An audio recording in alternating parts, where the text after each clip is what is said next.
Hey, it's Margaret here, and I'm so happy to see here it well of possibilities where you can dip into your soul. And today I'm going to talk to you, with you, at you about something so important because it's all about insights and ideas for living the life you want. Well, of course, I can absolutely not say anything about the life that you want, but I think there are a few basics that we kind of all want, and one of those is great, deep, caring, loving, fun, humorous, I would even say, connections, and that's possible, you know. So where to start, right? If you want to live a different life, a better life, that kind of thing. So people get stuck in um, comparing themselves to others or paralyzed by their responsibilities or just stuck in their thoughts, complaining, that kind of thing. So, to cut through this, it is important to clarify your vision. What is it that you want? What do you want? I mean, um, it's such a simple question and sometimes actually so hard to answer because very often you know what you don't want. So, well, okay, that's a start. So, once you start thinking about what would I then, what do I do want? So what would a fulfilling life look like for you? And maybe there, of course, for sure, already some things that are actually great that you don't see, where you could be more grateful for. But let's look a little bit further as an idea to look to something that would be really fulfilling you. So, how to go about it? Yeah, make yourself a kind of exercise, right? A description of that life, of that ideal life. Maybe, I don't know, you want to live on the top of a mountain, or maybe you want to be in another job, or maybe you want to your relationship to be way better than it is right now. So start writing it out, your vision in the present tense. So say like, okay, I am enjoying a caring relationship with my partner. We have great communication, all that kind of things. Or you can say, okay, I am living close to the seaside. I'm going for a walk every day before sunrise. I don't know, I just say this kind of ideas just to give you a heads up on how you use the present tense, often starting with I am, or we are seeing, or I'm going to work this way. So fill it in like as if it is happening right now. Why? Why would you do this? Well, because once you have that vision clear and once you have been admitting to yourself that that is actually what you would like to grow into or work into or love into, then that vision becomes a kind of a guide actually or a guidance for your daily actions.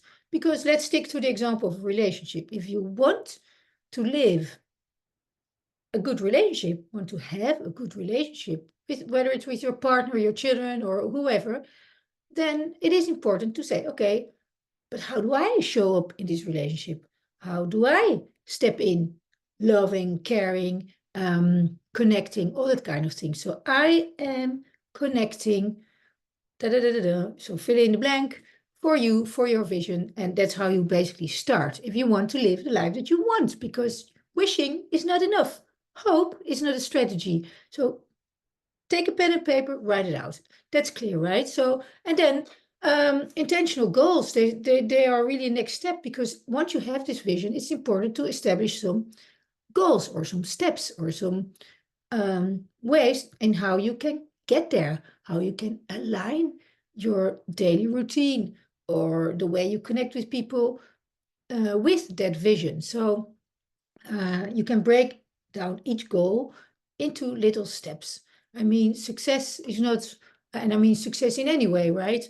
Success is not an overnight thing. It's by consistent taking little steps. So it's very simple.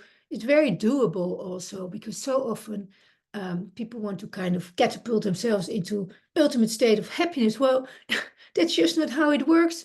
I mean, of course, yes, you can be overnight happy if you had this huge vision coming at you at night. But the thing is, little steps, day by day, changing habits and routines will absolutely lead you towards a life that is more fulfilling for you. And so, of course, you get to believe in that, right? Because you can say, you can stay sarcastic or skeptical or cynical, saying like, yeah, well, it's not for me, or yeah, I think I can do it. I think I want it, or yes, I want it, but hey, I don't want to give up this or this habit. So you kind of quickly start to self-sabotage yourself. And it is important to have this mindset that keeps you at the positive side, at the positive tone, being grateful for the things that you already have, believing in yourself as well, that you are capable of this positive change. So, yeah, how can you keep track on that? Well, maybe some people are journaling, others they use mantras or positive affirmations. Well, those are great to a certain extent, but just speaking them out loud or writing them is maybe not enough. Feel it, live into that, act upon them, right? Because that's where it's all about, of course. So, yeah, and then act on them daily as much as you can, regularly in a focused way. So, what are the things that you can do differently? If you want to see more of your friends and you don't have the time right now because you're a busy parent with a job and you kind of like, man, I can't even see myself. I have no time to see myself. How could I ever see more of my friends? Maybe there are two or three in your friends group that you are actually um, consciously and intentionally connect to a little bit more often. I mean, that is very doable. You can say, okay, every Friday at noon, I'm going to send a text message to a friend.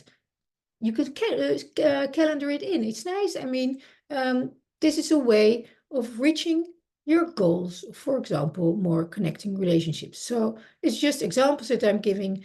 Fill it in for your own things. I cannot define it for you, but most important is that you, yeah, stay flexible and in your approach to things.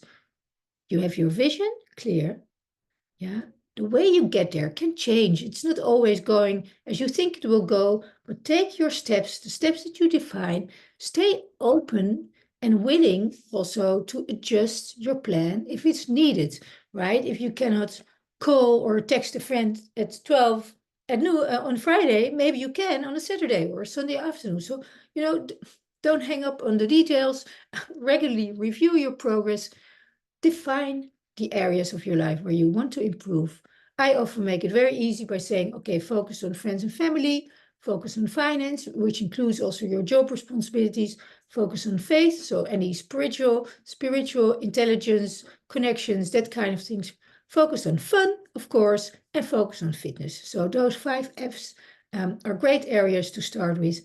Clarify your vision in those areas and take the manageable steps. And if you have ever any questions, you know where to find me. I'm here every Monday, and my name is Margaret Sop. I'm the founder of a global education platform that supports you in doing life happier. So I hope this helps. These are simple insights that you can apply to your life immediately. Have a great day. Bye.